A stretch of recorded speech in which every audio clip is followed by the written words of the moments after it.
Study IQ IAS, अब तैयारी हुई affordable. Hello and welcome everyone. स्वागत है आप सभी का आपके पसंदीदा प्लेटफॉर्म स्टडी IQ IAS में। मैं प्रशांत आप सभी के लिए मार्च महीने की योजना का एनालिसिस लेकर उपस्थित हूँ। दोस्तों, आप सभी जानते हैं कि मार्च महीने की जो योजना और कुरुक्षेत्र दोनों जो रहती हैं वो बजट के आसपास में ओरिएंटेड रहती हैं। तो मार्च महीने की पूरी जो योजना मैगजीन है वो बजट के इर्द गिर्द ही घूमती है, यानी कि बजट का उन्होंने क्या किया है, पूरा की तरीके से एनालिसिस किया है। तो उसको हम बहुत डिटेल में करेंगे। और आगे बढ़ने से पहले मेरे प्यारे दोस्त, आपके लिए बहुत ही खास ये इंफॉर्मेशन है कि अगर आप 2024 के लिए यूपीएससी की तैयारी कर रहे हैं तो उसके लिए अगर कोई कोर्स ज्वाइन करना चाहते हैं, कोई भी बैच ज्वाइन करना चाहते हैं, तो बहुत ही शानदार ये अपॉर्चुनिटी है, जिसके अंदर में ना सिर्फ आपको प्रीलिम्स, मेंस, इंटरव्यू सब कुछ इसके अंदर में जो भी आपको मटेरियल चाहिए, पूरी गाइडेंस चाहिए, पढ़ाई सब कुछ मिलेगा, बल्कि इसके अंदर में एक और खास चीज है। वो क्या है कि अगर मान लीजिए आप प्रीलिम्स का एग्जाम क्लियर कर लेते हैं तो उसके बाद में आप जो भी मेंस की तैयारी करेंगे वो स्टडी IQ IAS के जो कैंपस है, हॉस्टल जो है, वहां पर रहकर आप तैयारी करेंगे। फ्री ऑफ कॉस्ट में आपका रहना, खाना, आपकी क्लासेस सब कुछ फ्री ऑफ कॉस्ट रहने वाली हैं, यानी कि एक एक सेकेंड आपका अच्छे से यूटिलाइज होगा आपकी तैयारी में। तो ये कोर्स आपको कितने मिलने वाला है? 29,999 में मिलने वाला है। लेकिन ये आपको कब मिलेगा? जब आप कोड क्या यूज करेंगे? PERT लाइव कोड यूज करेंगे तब। इसकी क्लासेस दोस्तों 8 अप्रैल से शुरू हो जाएंगी, शाम को 6 बजे इसकी क्लासेस हुआ करेंगी। ऐसे दोस्तों, अगर आप यूपीएससी की तैयारी के दौरान कोई अल्टरनेटिव की चाह में है कि एक कोई प्लान दूसरा भी होना चाहिए यूपीएससी के एग्जाम के अलावा, तो यूपीएससी एक EPFO का एग्जाम भी कंडक्ट कराता है। बहुत ही शानदार अपॉर्चुनिटी है, बहुत सारे बच्चे इसको क्लियर भी कर रहे हैं। तो आप इसके अंदर में ज्वाइन कर सकते हैं, अपने हमारे बैच 4 को ज्वाइन कर सकते हैं। इसकी 5,999 रुपए कॉस्ट है। PERT लाइव कोड यूज करके आप इसमें एक्सेस कर सकते हैं। इस सेशन की PDF हो, PIB की PDF हो, डाउन टू अर्थ की PDF हो, आपके हिंदू न्यूज़पेपर की PDF हो, सारी चीजों की PDF आपको इस टेलीग्राम चैनल पर मिल जाएगी। टेलीग्राम चैनल का नाम है प्रशांत और यूजर नेम क्या है? यूजर नेम विद क्या है? UPSC विद प्रशांत, ऐसा करके। तो मैंने आपको बता ही दिया है जैसे कि ये पूरा का पूरा बजट के ऊपर में मैगजीन फोकस रहने वाली है। तो इस बजट को ये कहा गया है कि अमृत काल का फाउंडेशन यहां से शुरू होता है। ठीक है, आप सभी जानते हैं कि 2047 के अंदर में हमें 100 ईयर्स हो जाएंगे और अभी हमने आजादी के 75 वर्ष 75 ईयर्स को हमने सेलिब्रेट किया है और हम नेक्स्ट 25 ईयर्स को इतनी उम्मीद और इतने ऑप्टिमिस्टिक वे में देख रहे हैं कि हम बहुत बड़ी ऊंचाइयों को क्या करेंगे? अचीव करेंगे। और उन बड़ी ऊंचाइयों को अचीव करने के लिए इस बजट को उसका क्या है? फाउंडेशन माना जा रहा है। इसकी घोषणा की गई है कि फाउंडेशन के रूप में काम करेगा। द यूनियन बजट इज की policy document that outlines the priorities of government. अब आप सभी जानते हैं, आप अपने घर के अंदर में भी चले जाए, हाउस के अंदर ही चले जाए, तो आप क्या करते हैं? घर का भी कुछ ना कुछ तो बजट होता है ना, कि हाँ भाई इतना पैसा आएगा और इतना पैसा क्या करेंगे? खर्च करेंगे। अब खर्च भी आप अंधाधुंध तो करते नहीं है, खर्च भी आप प्रायोरिटाइज करते हैं कि भाई इतना केजी आटा लेकर आएंगे, इतना इंश्योरेंस लेंगे, इतना बच्चों के ऊपर भी खर्चा करेंगे, आप प्लान करते हैं। तो ऐसे ही गवर्नमेंट भी अपनी इनकम यानी कि जो रिसीट पैसा आता है उसकी प्लानिंग पूरी, एंड पैसा कहां खर्च होगा, किन किन एरियाज में खर्च होगा। फॉर एग्जांपल मान लीजिए कोई स्कीम है, तो क्या इस स्कीम की अभी आवश्यकता है, जरूरत है? जैसे मैं आपको एग्जांपल दूं, इस बार के बजट का और पिछले बार के बजट का, लेकिन इस बार के बजट का कैपिटल एक्सपेंडिचर पे बहुत ज्यादा फोकस है। देखिए एक चीज समझिएगा, कैपिटल एक्सपेंडिचर आपके लिए एक एसेट बनाता है। फॉर एग्जांपल मैं किसी स्कीम में खर्च कर रहा हूं, उससे मुझे कुछ रिटर्न नहीं मिल रहा है ना, मेरा वो वेलफेयर मॉड्यूल है, मैं उसमें कर रहा हूं। लेकिन अगर मान के चलिए मैं कोई मशीन खरीदता हूं, मैं रोड बनाता हूं, उससे मुझे रिटर्न भी मिलेगा। क्या मिलेगा? रिटर्न मिलेगा। और गवर्नमेंट का एक और चीज मानना है, और बड़े बड़े जो इकोनॉमिस्ट है उनका मानना है कि आप अगर कैपिटल एक्सपेंडिचर में खर्चा करते हो, इंक्रीज करते हो, तो वो डायरेक्टली आपके इकोनॉमी के अंदर में जॉब क्रिएशन करता है। एंड ये फर्दर जॉब क्रिएशन क्या करेगा? आपकी मार्केट के अंदर में, इकोनॉमी के अंदर में क्या करता है, डिमांड क्रिएट करता है एंड अल्टीमेटली आपकी इकोनॉमिक ग्रोथ होगी। ठीक है, तो याद रखिएगा गवर्नमेंट का ये क्या है, ये प्रायोरिटीज को डिसाइड करता है कि आप कहां से, कैसे, कितना पैसा आएगा, प्लस पे कितना पैसा खर्च करेंगे। आप सभी जानते हैं 2022 हमारे लिए स्पेशल इसलिए भी है क्योंकि हमने 75th एनिवर्सरी को क्या किया है, सेलिब्रेट किया है हमारी। ठीक है, और हम कोशिश ये कर रहे हैं आने वाले समय में हम क्या चाहते हैं, हम ये चाहते हैं कि हम 2047 तक बहुत आगे की तरफ में क्या करें, अचीव करें। तो इस बजट के अंदर में एक सप्तऋषि का कॉन्सेप्ट दिया गया है कि ये 7 प्रायोरिटीज हमारी रहने वाली हैं। फॉर एग्जाम्पल, अगर हमारे देश में डेवलपमेंट हो रही है तो डेवलपमेंट इंक्लूसिव डेवलपमेंट होनी चाहिए। ऐसी डेवलपमेंट नहीं होनी चाहिए कि एक सेक्शन, एक सोसाइटी, एक रिलीजन, एक कास्ट, एक जेंडर वही डेवलप कर रहा है। अगर देखें तो डेवलपमेंट में सिर्फ आईटी सेक्टर डेवलप नहीं होना चाहिए, आपका सर्विस सेक्टर भी डेवलप हो, आपका मैन्युफैक्चरिंग सेक्टर भी डेवलप हो, आपका रूरल एरिया भी डेवलप हो, आपका क्या नाम है, जो एग्रीकल्चर है फील्ड वो भी डेवलप हो। तो वो हमारी प्रायोरिटी पे है कि जो डेवलपमेंट है वो इंक्लूसिव डेवलपमेंट होनी चाहिए।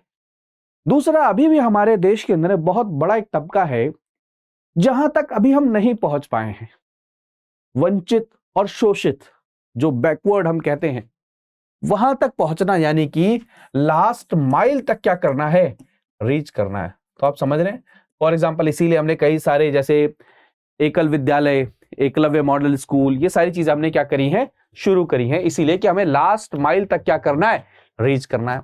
आपने इंक्लूसिव डेवलपमेंट वाला कॉन्सेप्ट देख ही लिया। इंक्लूसिव डेवलपमेंट का मैंने ऑलरेडी आपको बता ही दिया है कि हम क्या करने वाले, agriculture field, socio economic, health, education, हर जगह पे क्या करने वाले, फोकस करने वाले। यूथ, अब आप सभी मेरे दोस्त ये जानते हैं कि इंडिया के पास में सबसे ज्यादा यंग पॉपुलेशन रहने वाली है अगले 25 साल में, सबसे ज्यादा। तो वो यंग पॉपुलेशन को आप यूज करें, सही से यूटिलाइज कर पाए, यूथ पावर को सही से यूज कर पाए, उसके लिए।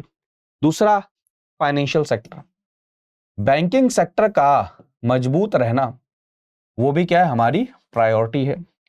ग्रीन ग्रोथ, ये सबसे अच्छा कॉन्सेप्ट है कि ग्रोथ तो हो रही है, लेकिन उस ग्रोथ के अंदर में, क्योंकि हर ग्रोथ में एनर्जी की नीड होती है, तो एनर्जी कहां से आती है, क्या वो एनवायरनमेंट को पॉल्यूट कर रही है क्या?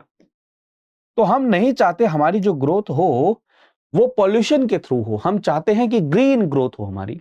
इसीलिए हम क्या कर रहे हैं, हम बार बार कह रहे हैं ट्रांसपोर्टेशन के अंदर में हम इलेक्ट्रिक व्हीकल यूज करेंगे, ethanol blended petrol diesel use करेंगे।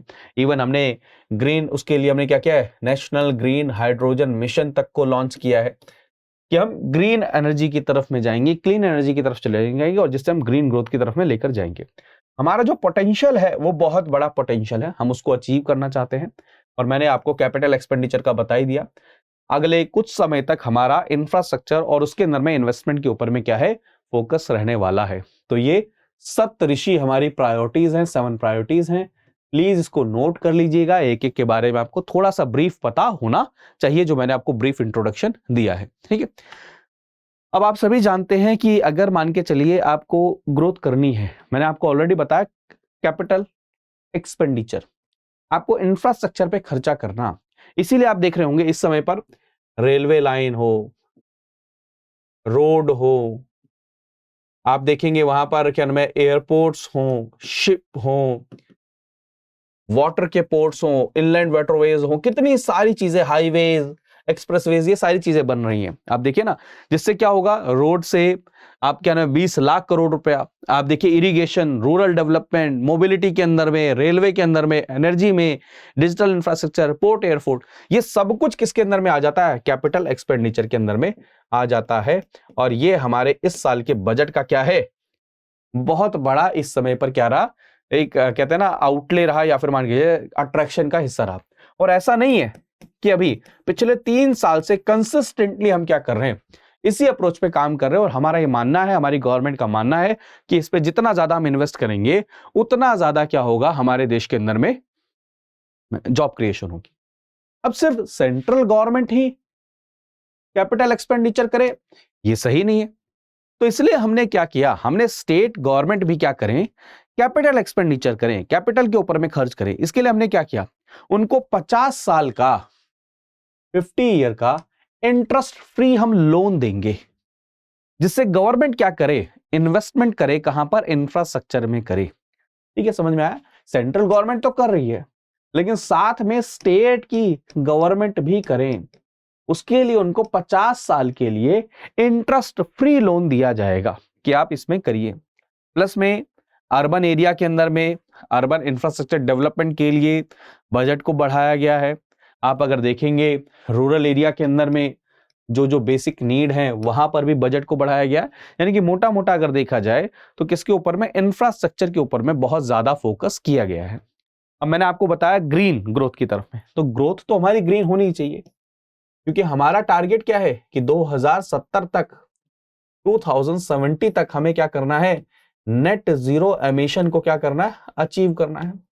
और इसी के अंदर में हम बार बार बात करते हैं कि एक मास मूवमेंट हमें चलाना पड़ेगा। अगर आप क्लाइमेट चेंज को रोकना चाहते हैं, अगर आप क्लाइमेट के अंदर में जो एडवर्स इंपैक्ट हो रहे हैं उनको रोकना चाहते हैं, तो ह्यूमन यानी कि जो इतने मास लेवल पर जो जनता है उसका पार्टिसिपेशन बहुत ज्यादा जरूरी है।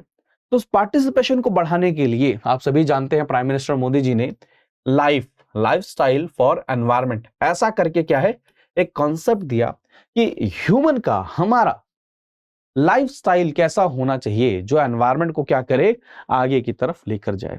ठीक है, तो ग्रीन ग्रोथ की तरफ में हमने क्या किया है, फोकस किया है। तो ये मोटा मोटा हमने इंट्रोडक्शन देख लिया। प्लस में इस बजट के अंदर में हमने कोऑपरेटिव फेडरलिज्म की बात करी है। अब जैसे मैंने आपको एग्जांपल दिया, आप स्टेट को क्या कर रहे हो, अगर 50 इयर्स का इंटरेस्ट फ्री लोन दे रहे हो तो ये भी क्या है, कोऑपरेटिव फेडरलिज्म है।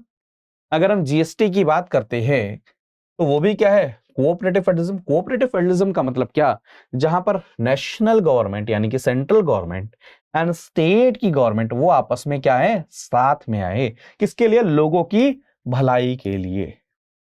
संघीय ढांचा वो आपस में एक दूसरे से क्या करें, कोऑपरेट करें। ठीक है, तो फिस्कल यानी कि पैसे के मामले में भी आपस में कोऑपरेट करना चाहिए। तो फिस्कल फेडरलिज्म ये कॉन्सेप्ट आपके एग्जाम में आ सकता है। तो fiscal relation between various government unit which in Indian context means union government and state government के बीच में जो फिस्कल रिलेशन है, वित्तीय जो रिलेशन है, उसको हम बोलते हैं फिस्कल क्या है, फेडरलिज्म बोलते हैं। ठीक है, तो क्योंकि दोनों ही सरकारों को क्या चाहिए, पैसा चाहिए, एजुकेट फाइनेंशियल रिसोर्सेज चाहिए, तभी तो वो अपने रिस्पॉन्सिबिलिटीज को क्या कर पाएंगे, पूरा कर पाएंगे। क्योंकि हर सरकार को क्या है, रिस्पॉन्सिबिलिटी दी गई है कॉन्स्टिट्यूशन के द्वारा। और उस रिस्पॉन्सिबिलिटी, फॉर एग्जांपल अगर स्टेट की सरकार है तो स्टेट अगर हेल्थ पे खर्च करना चाहती है तो उनको भी तो पैसा चाहिए ना, यूनियन को ही पैसा चाहिए।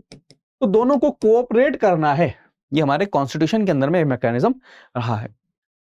और इसके अंदर में हमने एक बहुत क्या कहते हैं, एक एक्स्ट्रा स्टेप हमने लिया था, कौन सा, जीएसटी, जहां पर स्टेट्स ने क्या किया, अपनी जो टैक्सेशन की पावर थी उसको सरेंडर किया, and state and centre union एक साथ आए, जहां पर क्या करेंगे, वो लोगों के वेलफेयर के लिए काम करेंगे। प्लस में क्या करेंगे, टैक्सेशन पूरा का सिस्टम, एक one nation one tax system उन्होंने बनाया। प्लस में आप सभी एक और चीज देखेंगे, इस बजट के अंदर में ये कहा गया कि बहुत बड़ा अमाउंट, हिस्टोरिकल अमाउंट क्या किया गया, स्टेट्स को दिया गया है। आप ये देखिए, फाइनेंशियल असिस्टेंस के साथ साथ में 50 ईयर लोन भी दिया गया है। ठीक है, ये सारी चीजें हैं। तो अगर आप ये देखें, अगर हमारे कॉन्स्टिट्यूशनल मैकेनिज्म देखें कि फंड को कैसे ट्रांसफर किया जाता है एक दूसरे के साथ, तो सबसे पहले तो टैक्स डिवोल्यूशन, यानी कि अगर मान के चलिए सेंट्रल गवर्नमेंट के पास में पैसा जाता है तो उसके बाद में वो पैसा क्या होता है, डिवाइड होता है किसके बीच में, स्टेट्स के बीच में। यानी कि it is the states share in the divisible pool of central duties and taxes. Central government को इसमें से पैसा मिलता है। दूसरा पैसा कहां से मिलता है, ग्रांट इन एड से, जहां पर यूनियन क्या करता है, स्टेट्स को ग्रांट देता है, किसके बेसिस पर, जो फाइनेंस कमीशन उनको रिकमेंडेशन देता है उसके बेसिस पर।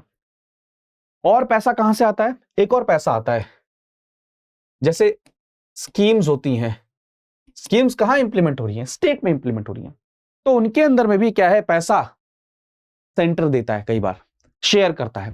अगर कॉन्स्टिट्यूशनल लेवल पर देखा जाए तो article 246 capital A and 7 schedule वो क्या करता है, टैक्सेशन पावर के बारे में बात करता है कि किसके पास में कहां कहां पर टैक्सेशन पावर है। ठीक है, प्लीज याद रखिएगा।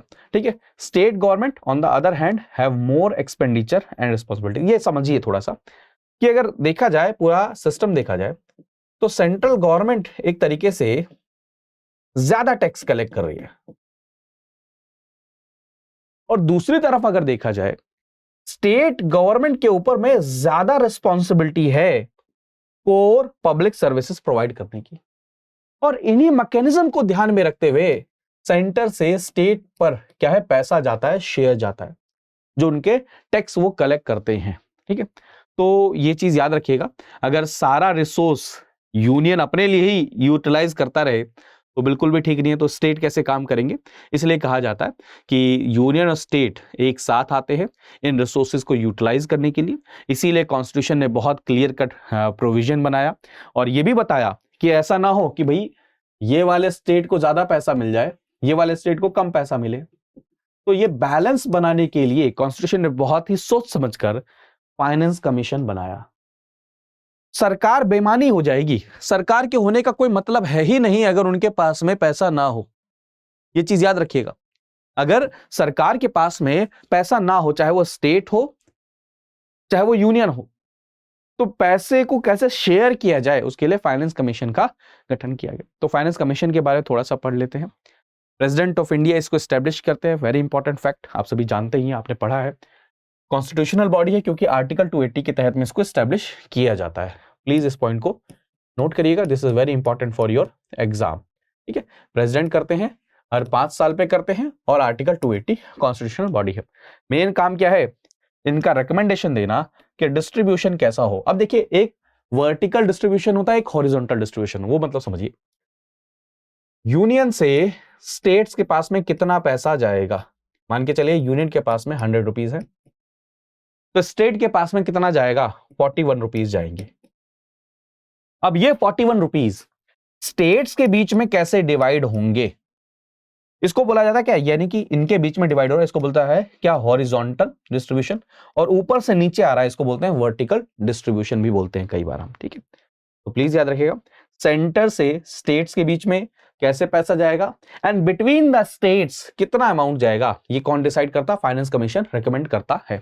ठीक है, और भी जैसे ग्रांट इन एड के अंदर में क्या प्रिंसिपल होने चाहिए, कंसोलिडेटेड फंड ऑफ इंडिया से कैसे पैसा जाना चाहिए, ये सारी चीजें कमीशन रिकमेंड करता है। ठीक है, मैंने आपको ऑलरेडी बताया हॉरिजॉन्टल जो फिस्कल इम्बैलेंसेस हैं स्टेट्स के बीच में, क्योंकि किसी स्टेट के पास में ज्यादा पावर है, ज्यादा वहां पर इलेक्ट्रिसिटी है, ज्यादा पॉपुलेशन है, किसी स्टेट की वहां के टेरेन ऐसा है कि वहां पर काम नहीं हो सकता, तो इम्बैलेंस है। तो उनको बैलेंस करने के लिए हॉरिजॉन्टल फिस्कल कैसा होना चाहिए, ये क्या करता है, फाइनेंस कमीशन इसको देखता है। और अभी 15th फाइनेंस कमीशन बहुत ज्यादा न्यूज में, अभी तक 15 फाइनेंस कमीशन रहे हैं। तो अगर आप देखने की कोशिश करेंगे तो मैं एक फैक्ट बता दे रहा हूं, आप याद रखिएगा, इससे पहले आप थोड़ा सा जाइएगा। तो 14th finance commission and 15th finance commission news में रहता है। लास्ट ईयर क्या हुआ था, 13th फाइनेंस कमीशन के बारे में पूछ लिया गया था। ठीक है, तो 14th जो फाइनेंस कमीशन रहा, 14 से पहले आपको पता है 100 में से 32% स्टेट्स को जाता था, यानी कि 100 रुपए अगर यूनियन के पास में है तो 32% कहां जाना चाहिए, स्टेट्स के पास जाना चाहिए। 14th फाइनेंस कमीशन ने कहा कि नहीं साहब, ये थोड़ा सा कम है, इसलिए उन्होंने इसको बढ़ा दिया, कितना, 42% कर दिया। तो आपसे अगर क्वेश्चन आए किस फाइनेंस कमीशन ने किया 32 से 42, तो आप याद रखिएगा इसने किया। और 15th फाइनेंस कमीशन ने क्या किया, इस 42 को कम कर दिया 41। क्यों, रीजन समझिए। 14th फाइनेंस कमीशन ने कहा कि स्टेट्स के ऊपर में खर्चा ज्यादा है, उनको ज्यादा पैसे की जरूरत है, इसलिए उन्होंने शेयर बढ़ाया। अब आप सभी को पता है उसी दौरान उसके बाद में जम्मू एंड कश्मीर क्या बना, यूनियन टेरिटरी बना। प्लस में जम्मू एंड कश्मीर 2 हिस्सों में भी डिवाइड हुआ, एक लद्दाख और एक जम्मू कश्मीर। तो जब वो यूनियन टेरिटरी में आ गए हैं तो यानी कि वो यूनियन गवर्नमेंट का क्या है, हिस्सा है वहां पर, तो शेयर उनका वहां से 1% क्या हुआ, डिडक्ट करके कितना कर दिया गया, 41% कर दिया गया। प्लीज याद रखिएगा, this is very important. For your exam. ठीक है, चले। तो ये एडजस्ट किया गया 1%, क्योंकि union territory Jammu and Kashmir and Ladakh जो बना, इसलिए रिसोर्सेज के सेंटर के रिसोर्सेज में आएगा, इसलिए 41% उसको कर दिया गया। ठीक है, और अगर देखा जाए फिस्कल फेडरलिज्म के अंदर में और क्या क्या, तो आप नीति आयोग को भी इसमें लिख सकते हैं। तो नीति आयोग ना ही कॉन्स्टिट्यूशनल बॉडी है, ना ही स्टैट्यूटरी बॉडी है। स्टैट्यूटरी का मतलब होता है किसी कानून से बनी हुई बॉडी, कॉन्स्टिट्यूशनल बॉडी किसी कॉन्स्टिट्यूशन के द्वारा बनी हुई। सेम जैसे प्लानिंग कमीशन था, वैसे ही क्या किया गया, प्लानिंग कमीशन को खत्म करके नीति आयोग बनाया गया। कब? 2015 में। एंड नीति आयोग इस समय पर स्टेट्स एंड सेंटर यानी कि यूनियन को साथ लेकर काम कैसे किया जाए उसके ऊपर में ज्यादा फोकस कर रहा है। प्लस में मैंने ऑलरेडी आपको बताया कि जीएसटी भी आप एग्जाम्पल में लिखेंगे फिस्कल फेडरलिज्म के अंदर में, कि जीएसटी ने ही बहुत अच्छा काम किया है कि कहां पर स्टेट और सेंटर को एक साथ लेकर आया फिस्कल फेडरलिज्म के अंदर में। लेकिन उसको आजकल क्या कहा जा रहा है कि जो शेयर मिलना चाहिए स्टेट्स को वो पैसा नहीं मिल रहा, इसलिए वो फिस्कल फेडरलिज्म की जगह कॉम्पिटिटिव फेडरलिज्म की जगह पे किस्सा कॉम्बैटिव फेडरलिज्म हो चुका है, आपस में लड़ाई झगड़ा चल रहा है। तो ये भी एक वर्ड याद रखिएगा कि आया तो भले के लिए था, लेकिन कुछ उसमें दिक्कत होने के कारण में क्या है, अब स्टेट और सेंटर आपस में एक दूसरे के सामने भी नजर आते हैं कई बार। ठीक है, ये भी चीज याद रखिएगा। तो स्टेट गवर्नमेंट को ज्यादा वेटेज दी गई है, 2/3 वेटेज दी गई है जीएसटी काउंसिल में। ठीक है, जीएसटी काउंसिल याद रखिएगा क्या है, एक कॉन्स्टिट्यूशनल बॉडी है जो 279 कैपिटल ए के तहत बनती है, जो रेट वगैरह सारी चीजें क्या करती है, डिसाइड करती है। ठीक है, और क्या क्या ऑलरेडी मैंने आपको अभी जस्ट थोड़ी देर पहले ही बताया कि कैपिटल एक्सपेंडिचर स्टेट्स का भी बढ़ना चाहिए। उसके लिए क्या है, सेंट्रल गवर्नमेंट ने क्या किया है, पैसा लोन फ्री मतलब इंटरेस्ट फ्री लोन दिया है। और क्यों किया जा रहा है, मैंने ऑलरेडी आपको बताया कि कैपिटल एक्सपेंडिचर क्या करता है, मल्टीप्लायर इफेक्ट होता है उसका। मतलब आप 1 रुपया खर्च करेंगे तो उसका 2.45 आपको शॉर्ट टर्म में देखने को, और लॉन्ग टर्म में आपको 4.8% आपको उसका मल्टीप्लायर इफेक्ट देखने को मिलेगा। यानी कि इकोनॉमी में इतना पॉजिटिव इंपैक्ट हमें देखने को मिलता है। इसलिए कहा जाता है कि कैपिटल एक्सपेंडिचर सबसे जरूरी है। ठीक है, तो फिस्कल फेडरलिज्म जब कॉन्सेप्ट आएगा, GST, NITI Aayog, GST council, finance commission, fiscal federalism में ये पॉइंट्स आप लिखकर आएंगे। ठीक है, अब अगला टॉपिक जो हम पढ़ने वाले हैं कि इंक्लूसिव एंड एम्पावर्ड इंडिया के बारे में हम बात करेंगे। ठीक है, तो ये सप्तऋषि जो मैंने ऑलरेडी आपको पढ़ाया पिछले स्लाइड के अंदर में ही सारी चीजें, और हम क्या कोशिश कर रहे हैं कि ये जो बजट है ये भारत के डेवलपमेंट मॉडल को कैसे और आगे लेकर जाए। हम धीरे धीरे पैंडेमिक आया, इतनी बुरी सिचुएशन थी, उससे कैसे आगे निकले और हम कैसे नए डेवलपमेंट के आयाम को हम क्या करें, अचीव करें। ठीक है, तो इसमें कुछ नहीं है, जो डेवलपमेंट होना चाहिए वो ऑल अराउंड डेवलपमेंट होना चाहिए, हर रीजन में डेवलपमेंट होना चाहिए, हर सेक्शन ऑफ सोसाइटी में डेवलपमेंट होना चाहिए, तभी तो आप उसको इंक्लूसिव डेवलपमेंट बोलेंगे ना, जिसमें सभी को आपने क्या किया है, इंक्लूड किया है। ठीक है, चले अब कुछ सोशल सेक्टर पे क्या किया है, पैसा खर्च किया गया। अब आपको एक एक चीज को ये रटने की जरूरत नहीं किस पे कितना पैसा खर्च किया गया, लेकिन आपको सोशल सेक्टर पे पैसा खर्च किया गया ये पता होना चाहिए। सोशल सेक्टर यानी कि हेल्थ, एजुकेशन, ठीक है, हेल्थ एजुकेशन प्लस में पेंशन वगैरह की स्कीम हो गई आपकी। ठीक है, और इन सब चीजों के अंदर में जो पैसा खर्च किया है, सीनियर सिटीजन के लिए पैसा खर्च किया है, कितना एलोकेशन किया गया, उन सब चीजों के अंदर में।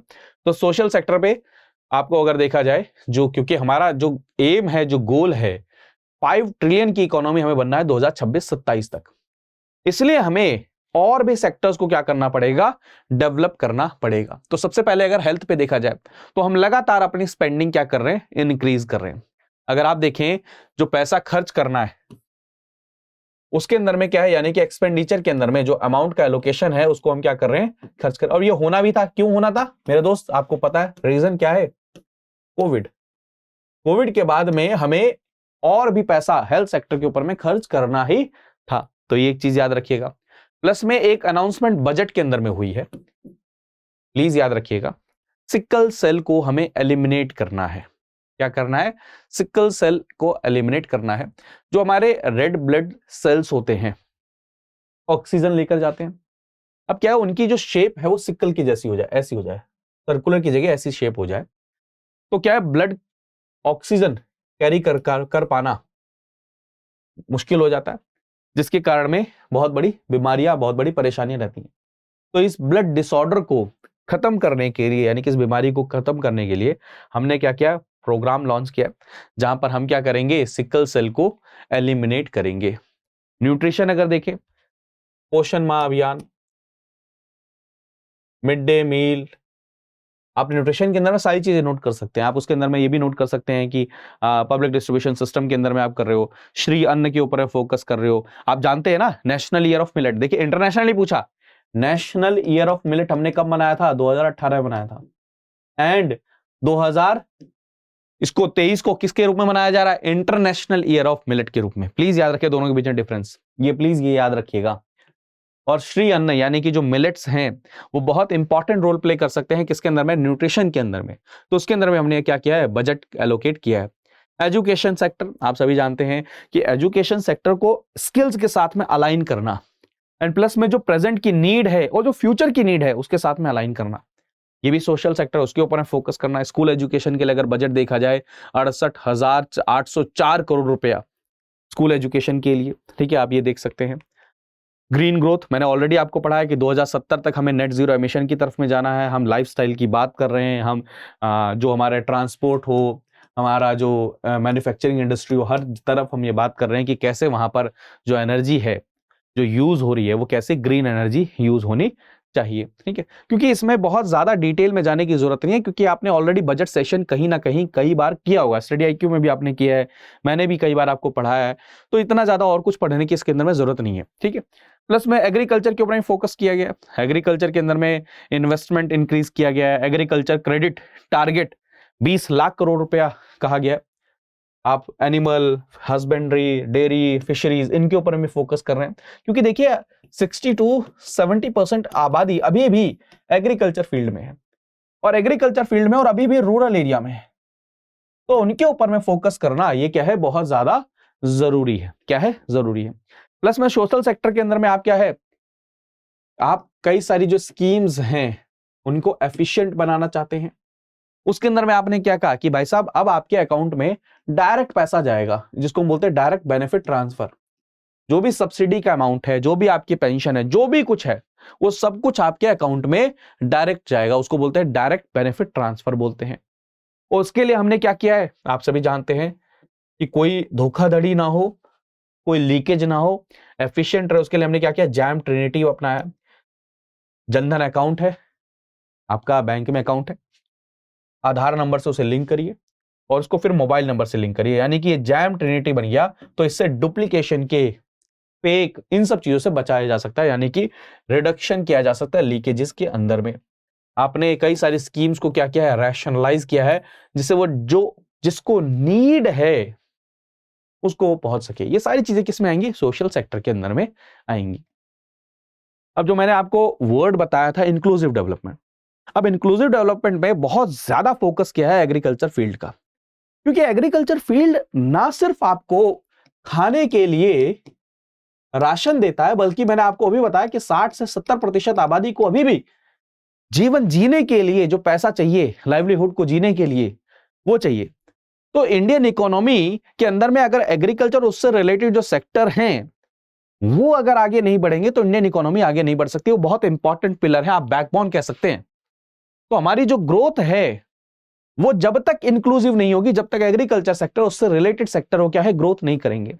इसीलिए आप देखे होंगे फार्मर की इनकम के ऊपर में बहुत ज्यादा फोकस किया जाता है कि फार्मर की इनकम को डबल करना है, ट्रिपल करना है, बार बार फोकस किया जाता है, ठीक है। तो इसके अंदर में देखा जाए तो बजट 1.25 लाख करोड़ रुपया बजट एलोकेट किया गया है।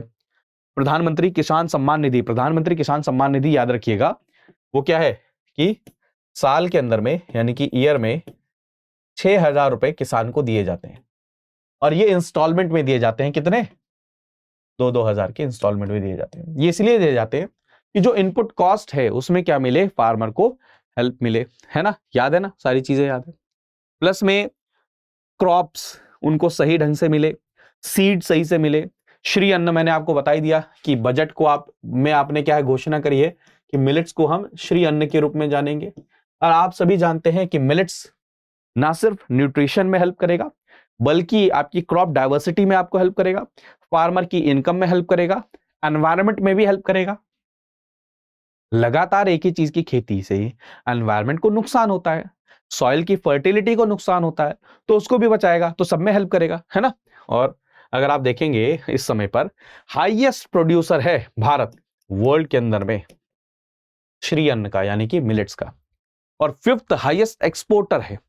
तो अगर आप खुद सोचिए, अगर मिलेट्स का प्रोडक्शन इंक्रीज हो, मिलेट्स का कंजम्पशन इंक्रीज हो, तो कहते हैं ना सोने पे सुहागा, पैसा तो मिलेगा आपको, हेल्थ बेनिफिट तो है ही, और भी सारी चीजें क्या होंगी, इंप्रूव होंगी, किसानों को भी फायदा मिलेगा। ठीक है, ठीक है, चले।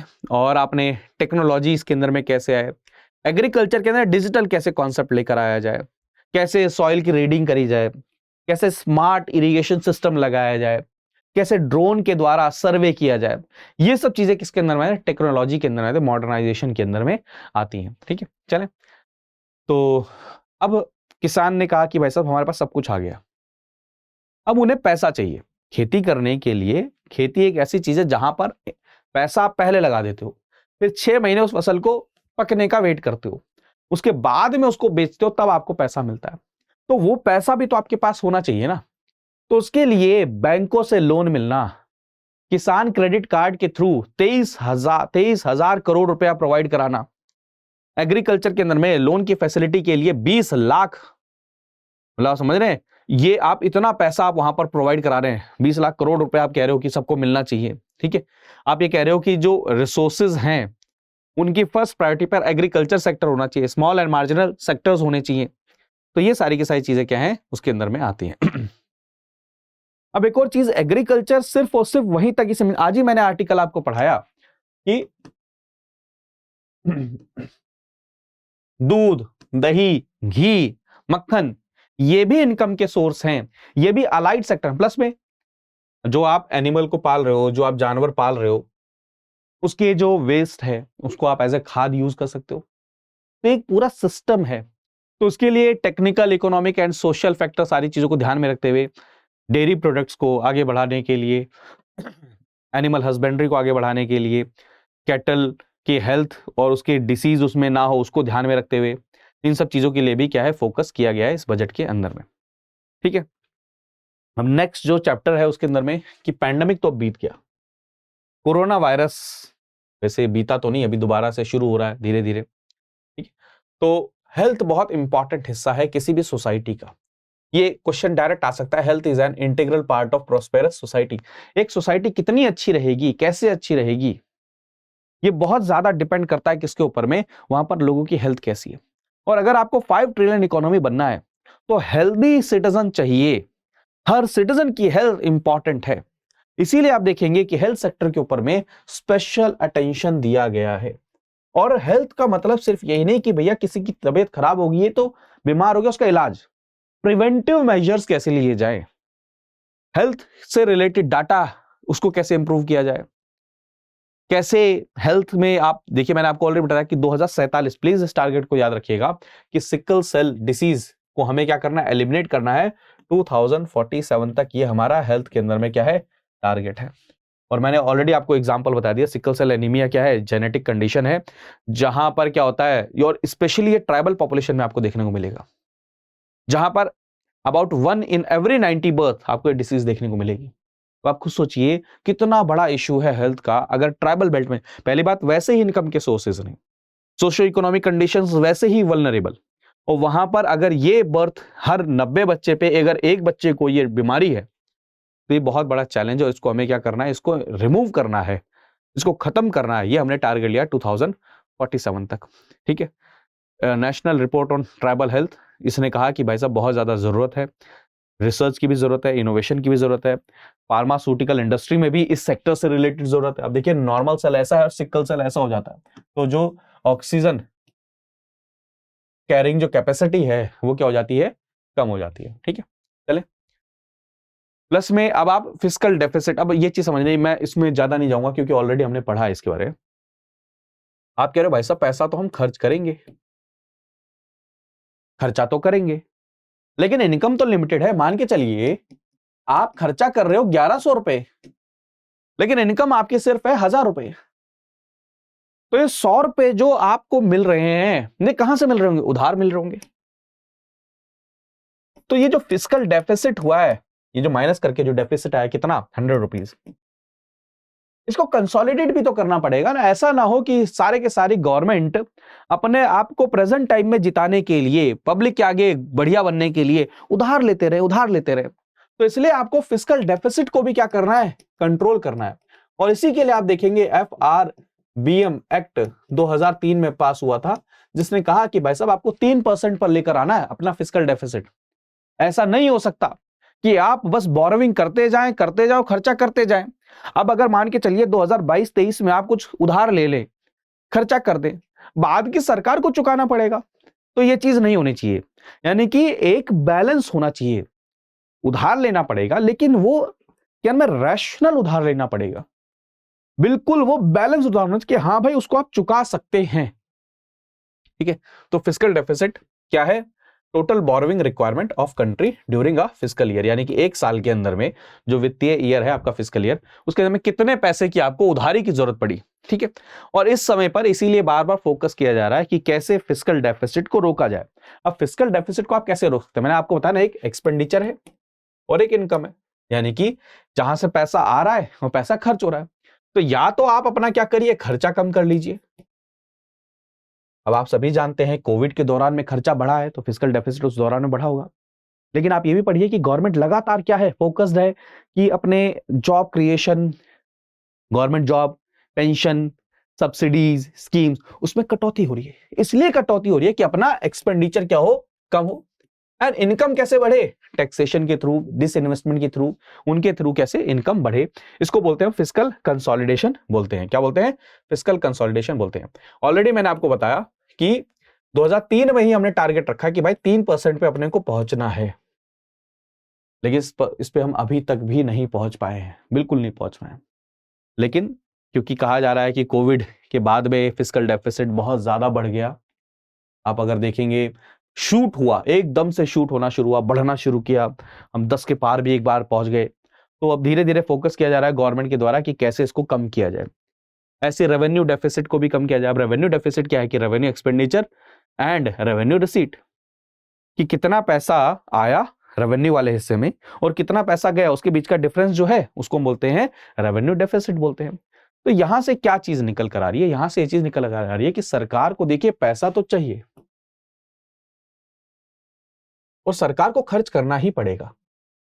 क्योंकि सरकार अगर खर्च नहीं करेगी तो सरकार चलेगी कैसे? लोगों के वेलफेयर के लिए तो काम करना ही है एनी हाउ। तो वहां पर आपको एक बैलेंस बनाना पड़ेगा, एक सस्टेनेबल फिस्कल कंसोलिडेशन की तरफ जाना पड़ेगा, सस्टेनेबल फिस्कल पॉलिसी की तरफ में। ऐसा नहीं हो सकता कि आप आज इसी वक्त, जैसे मैं मान के चलूं मेरी इनकम अगर सिर्फ 10,000 रुपए है, मैं ये तो नहीं कह सकता ना कि आज भैया मैं 10 लाख रुपए उधार ले चुकाऊंगा कैसे। तो इस चीज को भी ध्यान में रखकर खर्चे प्लान करना, प्लस में अपने इनकम के सोर्सेज को बढ़ाना, इसको बोलते हैं फिस्कल कंसोलिडेशन। और ये सिर्फ जिम्मेदारी सेंटर के पास नहीं है, ये स्टेट के ऊपर में भी जिम्मेदारी है। स्टेट को भी इसी तरीके से प्लान करना चाहिए। और इसीलिए आप लास्ट ईयर का अगर कॉन्सेप्ट पढ़ेंगे, रेवड़ी कल्चर, बार बार न्यूज में आता था कि भाई रेवड़ी कल्चर नहीं होना चाहिए, इससे फिस्कल कंसोलिडेशन नहीं हो पाएगा। प्लस में श्रीलंका वाला जब मामला आया तब भी न्यूज में बहुत सारी चीजें बनी थी। लेकिन ये क्या है, इस चीज को आप समझिएगा, बहुत इंपॉर्टेंट है। ठीक है, चले अगला अगर देखें तो मैं आपको बार बार ये चीज बताता रहता हूं कि भैया अगर आपको आने वाले समय में ये चाहिए कि आप वर्ल्ड को रूल करो, तो यूथ आपके यहां पर बढ़िया होना चाहिए। बढ़िया इन द सेंस स्किलफुल होना चाहिए, प्लस में क्या होना चाहिए, हेल्दी भी होना चाहिए।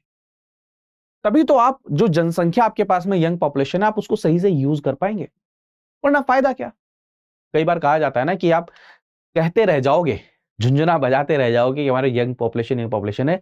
इसीलिए एक आर्टिकल आया था कि अगर गवर्नमेंट ऑफ इंडिया या भारत चाहता है कि यंग पॉपुलेशन को सही से यूज कर सके, इसलिए हमें क्या करना चाहिए, हमें हेल्थ और एजुकेशन पे और ज्यादा इन्वेस्ट करना चाहिए। क्योंकि जब तक वो हेल्दी नहीं होंगे तब तक वो पढ़ेंगे कैसे? उनके पास में अगर न्यूट्रिशन नहीं होगी तो डिजायर्ड जो हमें उनके फिजिक, डिजायर्ड जो माइंड ये चाहिए, वो कैसे हो पाएगा? फिर वो स्किल कैसे एक्वायर कर पाएंगे, नॉलेज कैसे एक्वायर कर पाएंगे? और जब ये चीजें नहीं होंगी उनके हेल्थ का इशू रहेगा, तो वो एक तरीके से इकोनॉमी के ऊपर में क्या रहेगा, बर्डन रहेगा। तो एक हेल्दी स्किलफुल यूथ कैसे मिले, और प्लस में लास्ट में जॉब क्रिएशन भी हो, क्या है, जॉब क्रिएशन भी हो, और साथ में ही जॉब क्रिएशन यानी कि जॉब सीकर ही ना हो, जॉब प्रोवाइडर भी हो। स्टार्टअप इंडिया, इसीलिए अगर आप स्किल की देखें तो प्रधानमंत्री कौशल विकास योजना हो गया, इसीलिए आप देखेंगे जो नेशनल एजुकेशन पॉलिसी आई है, छठी क्लास के बाद में ही ऑक्यूपेशनल ट्रेनिंग आपको प्रोवाइड की जाएंगी स्किलफुल आपको बनाने के लिए कि आप मार्केट कैसे रेडी रहें। तो इंडिया ब्लेस्ड है highest number of young population से, लेकिन हमें क्या है, उनको अगर हमें हमारे देश को 2047 तक डेवलप्ड नेशन में आना है, तो हमें यूथ को लीडरशिप रोल में भी लाना पड़ेगा, इकोनॉमिक ग्रोथ में लाना पड़ेगा, और चीजों में भी उनकी हेल्प हमें करनी पड़ेगी। ठीक है, वर्किंग एज पॉपुलेशन के लिए सबसे पहली बात, अब देखिए अगर ये वर्क करेंगे तो कंज्यूमर भी तो होंगे ना, कंज्यूमर होंगे तो अपने आप मार्केट में डिमांड क्रिएट होगी, डिमांड क्रिएट होगी तो अपने आप इन्वेस्टमेंट आएगी, तो आपको सोचिए कितना ज्यादा फायदा मिलेगा, जीडीपी ग्रोथ में कितना ज्यादा हेल्प मिल सकती है। लेकिन काम कब करेंगे, वर्क कब करेंगे, जब उनके पास में स्किल होगी, और स्किल भी है, जॉब अपॉर्चुनिटीज भी होनी चाहिए।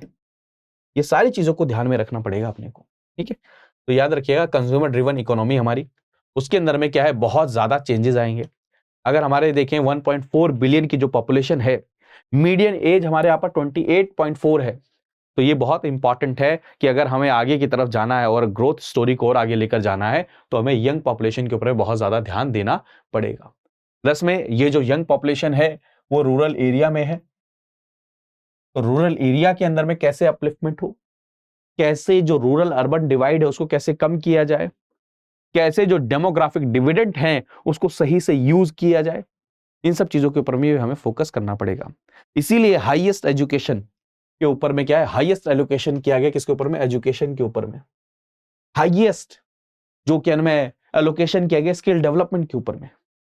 ठीक है, चले प्लस में यूथ सिर्फ पढ़ने में ही ना रहे, यूथ हेल्दी भी रहे, यूथ स्पोर्ट में भी रहे, इसीलिए हम यूथ के ऊपर में, स्पोर्ट्स के ऊपर में फोकस कर रहे हैं, हम खेलो इंडिया कैंपेन के ऊपर में फोकस कर रहे हैं, हम ओलंपिक्स में अपने मेडल टैली को कैसे आगे बढ़ाएं उसके ऊपर में फोकस कर रहे हैं, यानी कि और प्लस में इनमें फोकस के साथ करते करते हर सेक्टर को इक्वल अपॉर्चुनिटी मिले, विमेन को भी अपॉर्चुनिटी मिले, दिव्यांगजन को भी इक्वल अपॉर्चुनिटी मिले, इसके लिए ऊपर भी हम क्या कर रहे हैं, फोकस कर रहे हैं।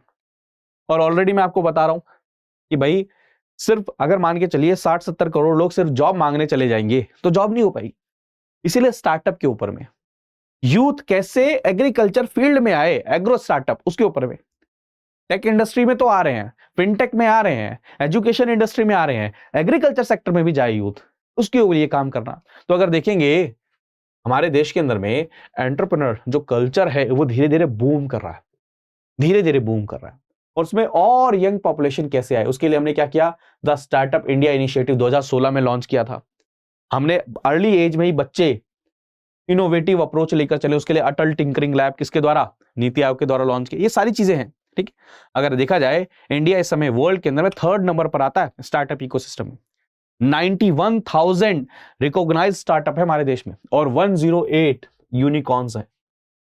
आप खुद सोचिए तो ये कितना ज्यादा हमें हेल्प कर सकता है आने वाले समय में। ठीक, नेक्स्ट चैप्टर है जो आपका जो बिजनेस एनवायरनमेंट है, ईज ऑफ डूइंग बिजनेस। आपने सारी चीजें बहुत अच्छी अच्छी कर ली, स्टार्टअप लगने चाहिए, लेकिन वो सेटअप होने में इजीली सेटअप हो जाए, उनको जो क्लियरेंस चाहिए वो आसानी से मिल जाए, एप्लीकेशन प्रोसेस फास्ट फॉरवर्ड हो, जो ईज ऑफ डूइंग बिजनेस हो, कंप्लायंसेस है उनको रिड्यूस करना, बर्डन को कैसे रिड्यूस करना। चलिए आपके लिए होमवर्क है, ईज ऑफ डूइंग बिजनेस के अंदर में पहली बात तो रिलीज कौन करता है, ये रिपोर्ट, एंड भारत की रैंकिंग क्या है। ठीक है, तो गवर्नमेंट ने बहुत सारे फोकस लिए हैं कि सिंप्लीफिकेशन किया है, एप्लीकेशन को, रिकॉर्ड को, जो लॉज थे उनको चेंज करा है, कई सारे लॉज को खत्म किया है जो रिडंडेंट थे, ऑनलाइन इंटरफेस बनाया जहां पर आप ऑनलाइन अप्लाई करें, बार बार फॉर्म्स और रिकॉर्ड मैनुअल इनके जाने की जरूरत नहीं है। अगर मान के चलिए किसी का कोई छोटा मोटा एरर है तो उसको क्रिमिनल ऑफेंस नहीं, उसको डीक्रिमिनलाइज किया गया, ऐसी चीजों को। ठीक है, इन सब चीजों को ये किया गया जिससे भारत के अंदर में नए बिजनेस सेटअप हो। अब बिजनेस सेटअप होंगे तो बाय डिफॉल्ट क्या होगा, जॉब क्रिएशन होगी। तो ये पूरा का पूरा जो सेशन था या पूरी की पूरी जो योजना थी ये बजट के ऊपर फोकस थी, और बजट ने आप देखिए यूथ पे भी फोकस किया, वुमेन पे फोकस किया, रूरल एरिया पे फोकस किया, एग्रीकल्चर पे भी फोकस किया, स्टार्टअप पे भी किया, प्लस में बिजनेस पे भी किया, क्या नाम है, फार्मर पे भी किया, ये सारी चीजों पे फोकस किया। ठीक है, तो आई होप ये सेशन आप सभी ने एंजॉय किया होगा, और अगर एंजॉय किया है तो लाइक करना नहीं भूलना। और ये दोस्तों प्रीलिम्स टू इंटरव्यू बहुत ही शानदार अपॉर्चुनिटी आप सभी के लिए है, आप सभी इसको ज्वाइन कर सकते हैं। महज 29,999 में आपको ये कोर्स मिल जाएगा, लेकिन कोड आपको क्या यूज करना है, PRT लाइव कोड ही यूज करना है। ऐसे दोस्तों ये EPFO का बैच है, इसको भी ज्वाइन करें, लेकिन कोड अगर आप PRT लाइव यूज करेंगे तभी आपको ये डिस्काउंट मिलेगा। आप इंस्टाग्राम और ट्विटर पर जुड़ सकते हैं। थैंक यू सो मच दोस्तों, ऐसी अप्रैल महीने की योजना और कुरुक्षेत्र में लेकर आऊंगा। तब तक आप अपना ध्यान रखिए, मुस्कुराते रहिए, पढ़ते रहिए। बाय बाय, टेक केयर दोस्तों, जय हिंद। स्टडी IQ IAS, अब तैयारी हुई अफोर्डेबल।